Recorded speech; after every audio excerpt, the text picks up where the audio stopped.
여러분 어떤 교회를 꿈꾸십니까? 여기 교회 많이들 나오셨는데 여러분 왜 교회를 나오셨습니까? 교회 나오실 때 기대한 바는 무엇이었습니까?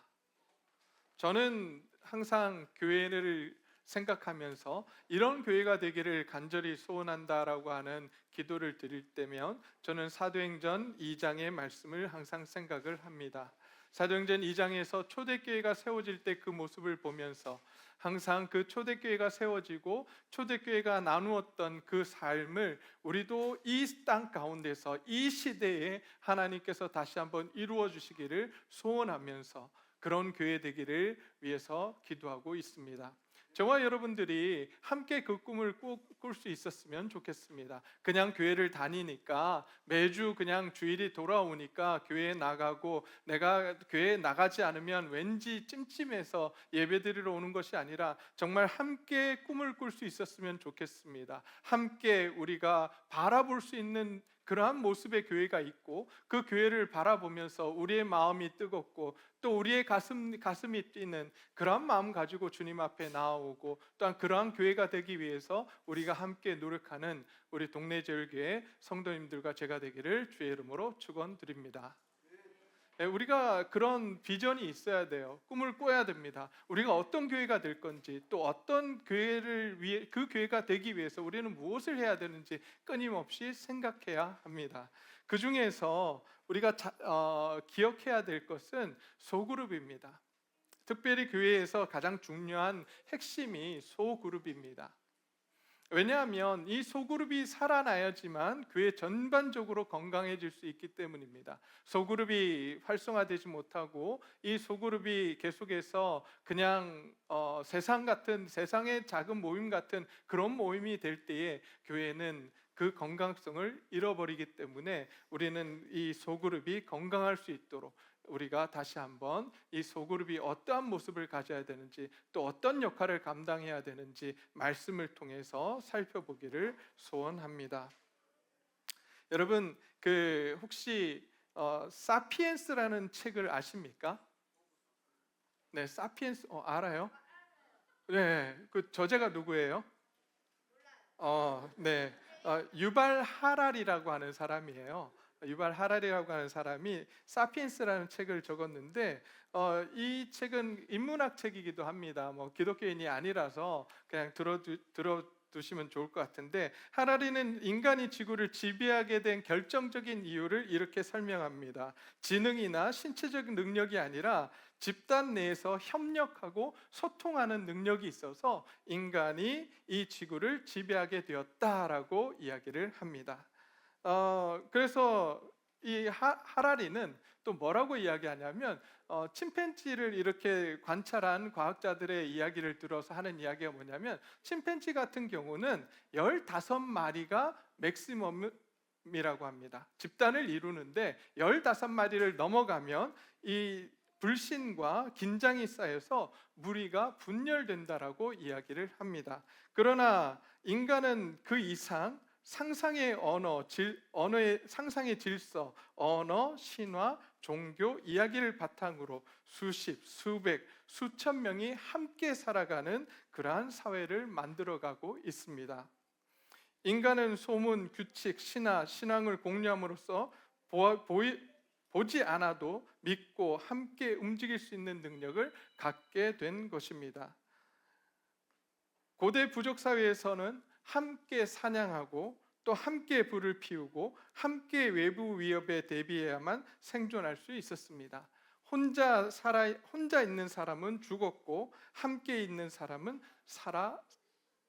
살아나는 그러한 일들이 있었습니다. 그러기에 함께 하는 것이 굉장히 중요했습니다. 그런데 오늘 초대교회도 마찬가지입니다. 복음을 들은 자들은 혼자 흩어지지 않고 함께 모였습니다. 그리고 함께 모여서 말씀을 듣고 떡을 떼며 기도하고 서로의 필요를 채웠습니다. 이것은 생존 방식이자 신앙의 본질이었습니다. 신앙은 개인적인 것이지만 신앙 생활은 공동체 목적이었습니다. 공동체의 일입니다. 이것이 소그룹이 가지는 협력의 장인 것입니다. 요즘은 코로나 이후로 많은 사람들이 이런 이야기를 합니다. 왜 굳이 교회를 나가야 하는가? 왜 모여서 예배를 드려야 하는가? 그냥 혼자서 예배를 드리고 혼자서 신앙생활하면 되는 것이 아닌가라고 코로나 이후로부터는 많은 사람들이 이런 질문을 던집니다. 그래서 실제로 현장 예배를 오지 않고 혼자서 집에서 예배 드리는 분들이 많이 생겨나기 시작했습니다. 그러나 오늘 본문 말씀을 보게 되면 분명히 말합니다. 예수 그리스도의 복음으로 태어난 공동체는 함께 움직였고 함께 모였고 함께 떡을 떼고 함께 기도하며 함께 나누었습니다. 그러기에 오늘 우리는 이 사도행전 2장 말씀을 통해서 하나님께서 왜 교회를 공동체로 세우셨는지, 또 소그룹이라고 하는 작은 공동체 안에서 함께 행해야 하는지 우리가 한번 살펴보고자 합니다. 오늘 본문 말씀의 배경은 이렇습니다. 예수님께서 이제 제자들과 함께 부활하신 이후에 제자들과 함께 40일 동안 40여일을 함께 지내시다가 이제 승천하게 되셨습니다. 그리고 승천하시면서 성령이 너에게 임할 것이라고 말씀하셨습니다. 그 약속의 말씀을 따라서 오순절날 다락방에서 기도하던 제자들에게 성령이 임하셨습니다. 그러자 이 제자들이 그곳에서 성령이 임하시자 방언을 하기 시작합니다. 지금 여기서 말하는 방언은 우리가 이야기하는 방언 기도와는 좀 다른 방언입니다. 실제로 그 지역 고대 근동 지역에 있는 많은 다른 언어들로 이들이 말하기 시작합니다. 그 말한 내용이 무엇이었는가? 사도행전 2장 말씀을 보게 되면 그들이 말한 내용이 무엇이었냐면 하나님의 크신 일이었습니다. 다시 이야기하면 예수 그리스도께서 이 땅에 오셔서 어떠한 일들을 하셨는지 그들이 각 나라 언어로 말하기 시작했습니다. 다시 이야기하면 복음이 각 나라 언어로 증거되어지기 시작했다는 말씀입니다. 그러자 사람들이 놀라기 시작합니다. 도대체 이게 어떻게 된 일인가? 어떻게 우리나라 말을 저들이 알아서 이렇게 마구 하나님의 일들을 우리에게 이야기하고 있는 것인가? 라고 이야기하면서 저들이 술에 취했다라고 이야기합니다. 그때 사도 베드로와 사도들이 앞서서 이제 그렇지 않다, 하나님께서 오늘 이 시간 오늘 우리에게 임하셨고 우리를 통해서 하나님의 놀라운 일들을 너희에게 말씀해 주기 위해서 이렇게 이 일이 일어났다고 하면서 베드로가 설교하기 시작합니다. 그때 베드로가 설교했을 때 그곳에 있던 많은 무리들이 회개하고 돌아오게 됩니다. 그리고 회개하고 돌아와서 침례를 받았는데 그 숫자가 몇 명이라고요? 3,000명이라고 하는 많은 사람들이 하나님 앞에서 회개하고 침례를 받게 됩니다. 예수 그리스도를 믿은 사람들이 이제 침례를 받게 된 것입니다. 그렇게 침례를 받고 나서 이제 그들이 함께 모여서 한 일이 무엇인가 봤더니 42절 말씀이에요. 우리 같이 한번 읽어볼까요? 42절 말씀입니다. 시작. 그들이 사도의 가르침을 받아 서로 교제하고 떡을 떼며 오로지 기도하기를 힘쓰니라 라고 말씀합니다. 첫 번째 한 일이 무엇입니까? 뭐랬죠? 사도들의 가르침을 받았습니다. 다시 이야기하면 말씀을 공부했다는 거예요. 그들이 함께 모여서 말씀을 공부하기 시작했습니다. 소그룹이 모여서 해야 될 일 중에 가장 중요한 것이 무엇이냐면 말씀을 공부하는 거예요. 서로가 말씀을 공부하고 그 다음에 한 일이 무엇인가 봤더니 서로 교제하는 일입니다. 그리고 세 번째로 봤더니 떡을 떼고 그리고 마지막으로 뭐 했어요? 기도하는 그러한 일이 일어났습니다. 오순절 성령 강림 이후에 그들이 말씀을 배우고 교제하며 떡을 떼며 기도한 것이 그들이 행한 일이었습니다. 그러기에 우리 이제 목장으로 이제 우리가 명칭한 소그룹이 이 일들을 감당하는 소그룹들이 되시기를 간절히 소원합니다. 첫 번째 뭐 해야 된다고요?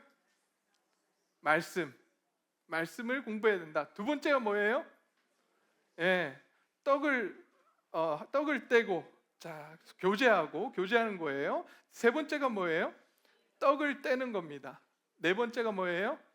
기도하는 겁니다. 자, 말씀은 우리가 말씀 공부하는 거로 알고 있고, 교제라고 하는 것을 우리가 뭐 어떻게 정의해야 하는가? 우리가 그냥 잡담을 하고 우리가 그렇게 하는 것이 아니라, 말씀을 공부한 사람들이 그 말씀에 따라서 어떻게 살아갈지를 고민하는 거예요. 소위 쉽게 이야기하면, 말씀을 공부했으면 그 다음에 해야 되는 일이 뭐냐면, 말씀을 내 삶 속에 어떻게 적용할 것인가 라고 하는 것을 서로 나누는 자리인 것입니다. 우리가 지금까지 말씀만 공부했지, 어떻게 하면 내 삶에 그 말씀을 제대로 적용할까라고 하는 그런 고민들을 많이 안 하신 것 같아요. 기본적으로 성경을 우리가 공부할 때에 내비게이터나 CCC나 아니면 뭐 IBF나 이런 데서 훈련을 받을 때 제일 강조하는 것이 무엇이냐면 적용입니다. 말씀을 들었습니까? 그렇다면 그 말씀대로 어떻게 살아가시겠습니까? 라고 하는 질문을 우리가 항상 던집니다. 제가 이 앞에서 설교를 하지 않습니까? 설교하고 이제 우리 집사님들이 나가시면서 오늘 은혜 많이 받았습니다라는 말씀들을 하세요. 감사합니다. 그렇게 칭찬해 주셔서. 칭찬 안 해주시는 분들 계시는데 그렇게 칭찬해 주시니까, 칭찬은 뭐도 춤추게 한다고요? 고래도 춤추게 하잖아요. 그러니까 너무 감사한데, 제 마음속에 드는 것이 무엇이냐면, 그럼 은혜 받았습니다, 감사합니다라고 할 때, 그래서 그 다음은 어떻게 하시겠습니까? 라고 하는 마음이 제 안에 있어요. 은혜를 받았다면 그 다음 우리가 우리의 삶 속에서 어떻게 해야 되는지 우리는 고민해야 됩니다. 말씀을 들었으면 이제 그 들은 말씀 가지고 내가 일주일의 삶 가운데 어떻게 살아낼 것인가? 내가 그 말씀대로 내 가정에서, 내 직장에서, 내가 있는 현실 속에서 어떻게 이 말씀대로 살아낼 것인가를 고민하고, 또 그 방법을 하나님 앞에 묻고, 옆 사람과 함께 그 적용점을, 당신은 어떻게 이렇게 살아가려고 결단하셨습니까? 내가 생각지도 못한 이야기들을 할 수 있거든요. 그러면 저렇게도 할 수 있구나. 그 적용점들을 함께 나누면서 다음 주에 모였을 때는 그렇게 살아갔는지 안 살아갔는지 서로를 점검하고, 그렇게 살지 못했다면 하나님 앞에서 회개하면서 서로가 격려해 주면서 그렇게 우리 다시 한번 해보자고 서로를 위로하고 서로를 격려하면서 세워주는 일들이 어디서 일어나야 된다고요? 어디서 일어나야 된다고요? 소그룹에서, 목장에서 일어나야 합니다. 지금까지 가지, 구역, 가지 뭐라고 명칭했든 소그룹에서 무엇을 하셨습니까? 제가 이렇게 소그룹 지금 5년이 지나면서 이렇게 쭉 보면, 소그룹 모임을 30분도 안 하고 가시는 소그룹들이 참 많아요. 저는 이해가 되지 않아요. 어떻게 30분도 안 모이지? 도대체 모임 속에서 뭘 하시는 것일까? 여러분, 제가 새가족반을 해보면요, 저만 이야기해도 3, 40분이 훅 가요. 거기다가 우리 집사님들이, 우리 성도님들이, 새가족들이 조금만 이야기하면 1시간은 금방 가요. 거기에다가 또 기도 제목까지 나누고 적용점까지 찾으면 1시간 반은 훌쩍 간다고요. 근데 저 그렇게 시간에 쫓겨가지고 다음 또 다른 성경 공부 가야 되기 때문에 먼저 나가겠습니다 하고 나가는 그런 상황이 되는데, 소그룹에서는, 목장에서는 뭘 하시길래, 가지에서는 뭘 하시길래 도대체 30분도 안 모이는 걸까? 저는 잘 이해가 되지 않아요. 제가 목장에 안 들어가서 잘 모르겠습니다. 그 소그룹에 안 들어가서 잘 모르겠지만, 적어도 오늘 본문에 나오는 이러한 모습으로 우리 소그룹들이, 목장들이 세워지기를 간절히 소원합니다. 별로 하고 싶지 않으세요? 아멘을 안 하시는 분들이 많은 것 같아요. 여러분, 정말 교회가 건강해지기 원하고 우리가 정말 원하는 그러한 교회의 모습이 되기 위해서 소그룹이 살아나야 합니다. 제가 어떤 분의 이야기를 들었습니다. 어떤 분이 그런 이야기를 해요. 신천지에 갔는데 신천지도 모르고 갔대요. 그런데 너무 좋더라는 거예요. 뭐 잘 가르치고 못 가르치고 걸 다 떠나서 거기는 너무 좋더래요. 왜 좋았을까요? 네? 잘 챙겨줘요. 관심 가져줘요. 내가 하는 말을 다 들어주면서 정말 격려해주고 위로해주고 함께해주고, 그래서 신천지를 나갔답니다. 신천지를 다녔대요. 여러분, 이 시대는 정말 외로운 사람들이 얼마나 많은지 모릅니다. 내 마음을 줄 곳이 없어서 내 마음을 줄 사람들을 찾고 함께 고민해 줄 사람을 찾고 그러한 위로가 있는 곳을 찾아갑니다. 저는 그곳이 신천지여서 너무 마음이 아팠어요.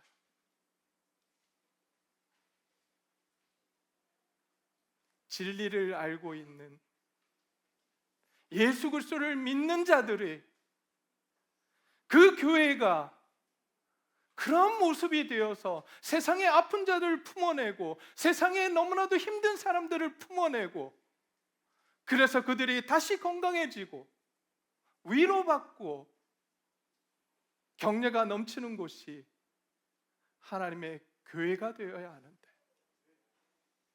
어떻게 이단들에게 가서 위로를 받고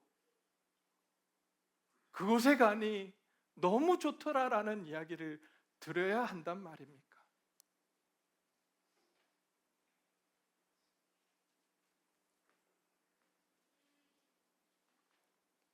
우리 안에 교제가 있어야 합니다.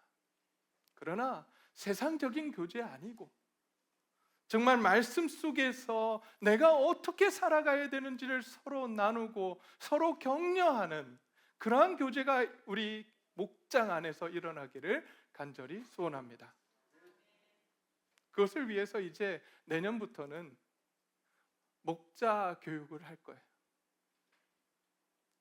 하고 싶은데 그것이 어떤 것인지 몰라서 못 하시는 분들이 많이 있는 것 같아요. 그래서 실제적으로 함께 모여서 그러한 모임을 갖고 그러한 모임 속에서 본인이 직접 느끼고 맛을 보아야지만 가서 똑같이 할 수 있을 거 아니에요. 제가 이렇게 이야기하면 내년도에 목자 하실 분들이 많이 없어질 것 같은 생각이. 네, 훈련한다고 하면 다들 훈련 못해요 이러고 올해까지만 가지장 하겠습니다, 목자 하겠습니다, 내년부터는 못할 것 같아요, 이러실 분들이 없을 줄 믿습니다. 네, 내년부터 오히려 더 많은 분들이 내가 목자를 한번 해보겠노라고 하나님 앞에서 헌신하는 그런 분들이 많아지기를 주의 이름으로 축원드립니다. 그 다음 떡을 뗀다는 것이 무엇인가? 삶을 공유하는 거예요. 함께 먹는 거잖아요. 함께 먹어요. 먹는데 여러분 내 거, 네 거 나눠서, 요즘은 다 요즘 세대들 그 앱이 너무 좋아서 밥 먹으러 가면 서로 n분의 1 나눠서 냅니다. 그것도 핸드폰으로 다 냅니다. 뭐 그것도 나쁘지 않아요. 그러나 교회는 그런 것이 아닙니다. 교회는 내가 더 많이 가지고 있으면 내 것을 나누어 주고 내가 좀 적게 있으면 남에게 이렇게 받아서 먹기도 하고, 그것이 바로 교회예요. 삶을 함께 공유하는 것, 그것이 교회입니다. 특별히 목장에서 이러한 일들이 많이 일어나기를 소원합니다. 그리고 함께 기도해야 합니다. 함께 기도할 때 하나님의 놀라운 능력이 나타납니다.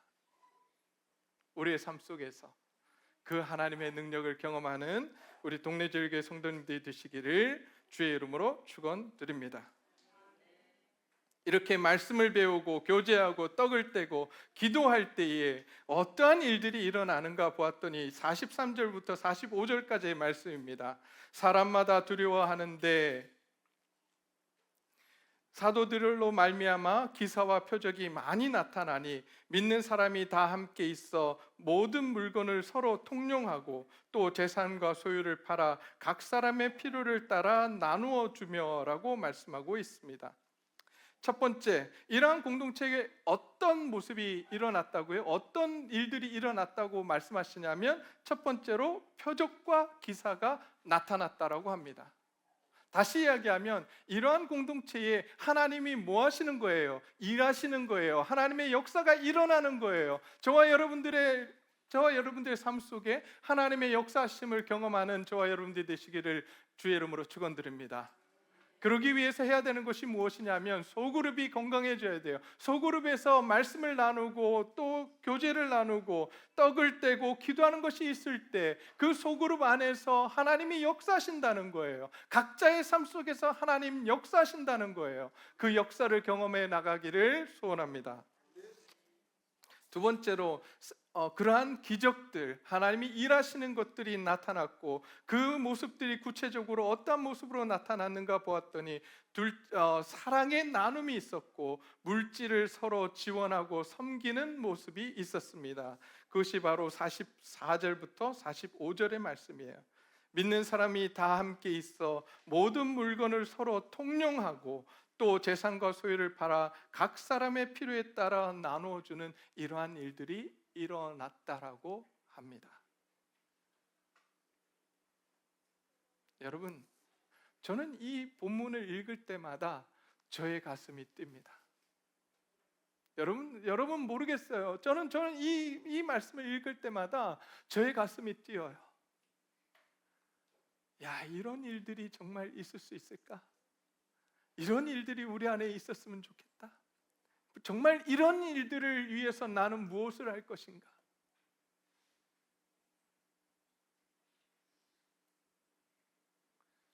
예수님이 우리의 주인이시기에 이들은 자신의 것을 주장하지 않습니다. 내 것을 내 것이라고 이야기하지 않습니다. 나의 삶이 모두 주의 것입니다라고 고백하면서 하나님이 원하시는 것은 무엇입니까? 하나님이 원하시는 곳에, 하나님이 필요하신 곳에, 하나님이 계신 곳에 내가 함께 하겠습니다라고 고백합니다. 그러면서 이들이 하나님이 보여주시는 그 형제의 필요를 보면서 그들의 삶을 드립니다. 그들의 물질을 나눕니다. 여러분, 세상에서 이런 일이 있을 수 있을까요? 세상에서는 불가능합니다. 왜? 사람들은 다 자기 거라고 고백하기 때문에 다 자기 거예요. 그렇기 때문에 내가 나누는 것은 그건 내 것을 나누는 거예요. 그러나 믿는 자들은 모두 하나님의 것입니다. 내 것이 없어요. 그러기에 하나님이 내 마음속에 보여주시고 내 마음속에 마음을 주시고 내 눈으로 보여주시는 그 필요를 따라서 이제 하나님이 원하실 때 그것을 드릴 수 있는 자들,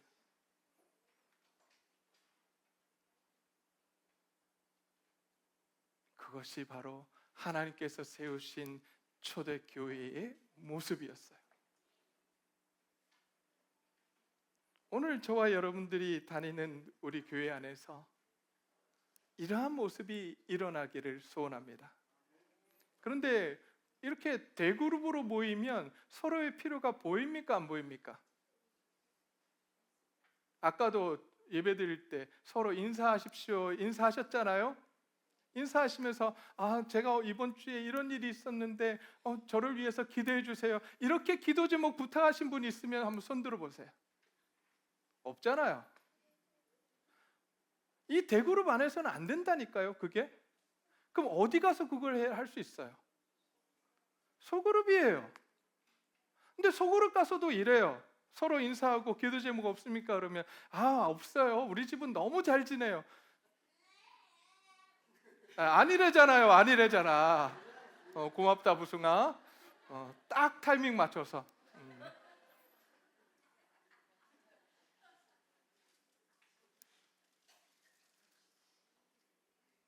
문제 없는 집이 어디 있어요?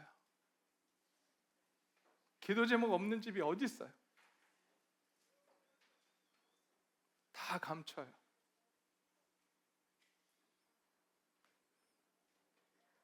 여러분, 이야기해야 서로를 돕죠.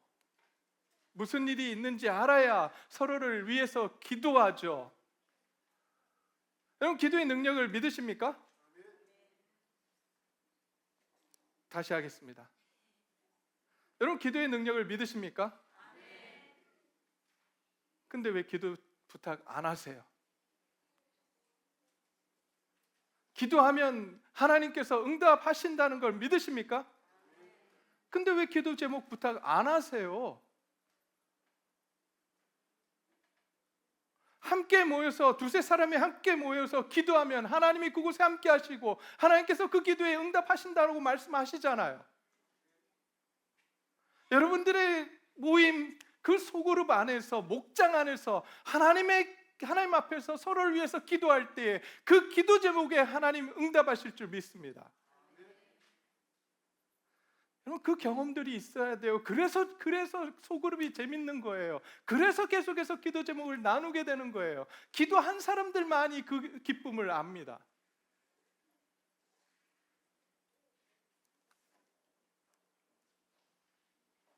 소그룹 안에서 병든 자를 위해서 함께 기도할 때 회복의 역사가 일어납니다. 소그룹에서 경제적으로 어려운 가정을 위해서 섬길 때 사랑이 꽃피어납니다. 하나님은 공동체 안에 임하시고 공동체 안에서 은혜를 부어 주십니다. 우리가 그 하나님을 계속해서 경험해 가기를 원합니다.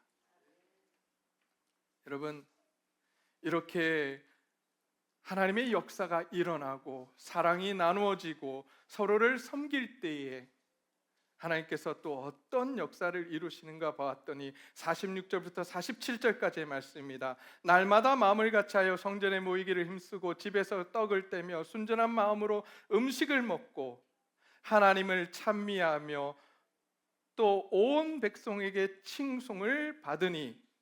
자, 마지막 구절 함께 읽겠습니다. 시작. 주께서 구원받는 사람을 날마다 더하게 하시니라. 어떻게 하셨다고요? 구원받는 사람들을 날마다 더하게 하셨대요. 여러분, 전도가 어려우십니까? 네. 전도의 가장 첫 번째 걸음은 소그룹에서 이루어집니다. 소그룹에서 이루어져요. 오늘 본문에서 그렇게 말씀하시잖아요. 함께 모여서 뭐 했어요? 함께 모여서 뭐 했어요? 자, 함께 모여서 날마다 마음을 같이하여 성전에 모이기를 힘쓰고 또 집에서 떡을 떼고 순전한 마음, 기쁨과 순전한 마음으로 함께 음식을 먹고 기도할 때에 하나님께서 구원받는 자들의 숫자를 더하셨다라고 말씀하십니다. 소그룹이 살아날 때에 하나님께서 하나님의 자녀들을 붙여주십니다. 그러기에 이제 우리가 가장 먼저 전도를 위해서 가장 먼저 회복해야 될 것이 무엇인가? 소그룹의 건강함입니다. 진심으로 서로 사랑하고 서로 돌봐야 합니다. 교회는 큰 예배당에서 시작되지 않습니다. 오히려 가정에서, 식탁에서, 공동체 속에서 시작이 됩니다. 저는 이제 오늘 이 말씀을 정리하고자 합니다. 복음은 공동체를 만들었습니다. 복음을 전하자 사람들이 모여들었습니다. 공동체가 이루어졌습니다. 그 공동체 안에 하나님의 은혜가 흐릅니다. 그리고 공동체를 통해 세상이 주님께로 돌아옵니다. 목장이라고 하는 이 소그룹은 단지 프로그램이 아닙니다. 오히려 하나님이 디자인하신 본질입니다. 지금 여러분들은 누구와 함께 신앙의 길을 걷고 계십니까? 주일 예배 외에 삶을 나누는 공동체 안에 속해 계십니까? 가정, 일터, 삶의 자리에서 누군가에게 공동체 문이 되어주고 계십니까? 이것을 위해서 제가 3가지를 제안드리고자 합니다. 첫 번째, 이제 목장에 참여하시기를 바랍니다. 그냥 주일 예배만 드리고 가신 분들이 아니라 목장 안으로 들어가서 함께 자라는 성도들이 되시기를 바랍니다. 두 번째로, 소그룹 안에서 나누십시오. 삶을 나누고 또 내가 가지고 있는 시간들을 나누고 내가 가지고 있는 물질들을 나누며 은혜의 통로가 되어주시기를 바랍니다. 마지막으로 소그룹을 위해서 기도해 주시기를 바랍니다. 공동체가 다시 살아나고 회복되어지도록 위해서 함께 기도해 주시기를 바랍니다. 첫 번째, 뭐 하셔야 된다고요? 소그룹에 참여하십시오. 두 번째, 소그룹 안에서 나누십시오. 세 번째, 소그룹을 위해서 기도하십시오. 다시 한번 할까요? 첫 번째, 소그룹에 참여하십시오.